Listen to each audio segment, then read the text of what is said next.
Up first this evening, Health Minister Dr. Christopher Tufton has dismissed suggestions that dozens of babies have died at the Victoria Jubilee Hospital as a result of a bacterial outbreak. The minister was responding to criticism about the ministry's response to the issue. We have details in this report.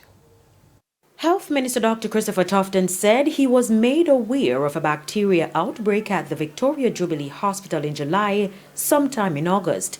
He told TVJ News that 7 babies died in July, 2 in August, 2 in September, and 1 in October. Let me just indicate, contrary to headlines that dozens of babies were died, this is not the case. That's certainly not the report I have.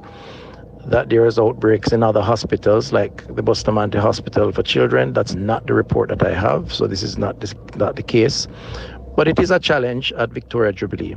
He says he was informed that work was being done to correct the issues. When I got the reports at the end of August, sometime September, I got the impression from the experts that they were making progress to cauterize the situation, but insisted that they invite the Pan American Health Organization experts to look at infection and prevention control measures.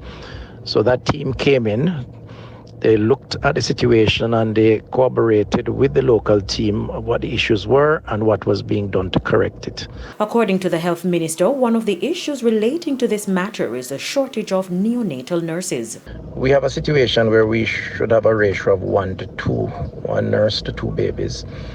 We're now in the region of 1 to 7, sometimes 1 to 8, sometimes more.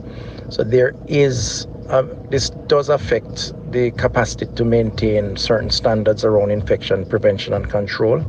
It's one of the reasons why I've been out in the field, going to places like Cuba, going to the US, to look at how we can forge partnerships to try and increase the cadre of these nurses. Carrie Simpson, TVJ News.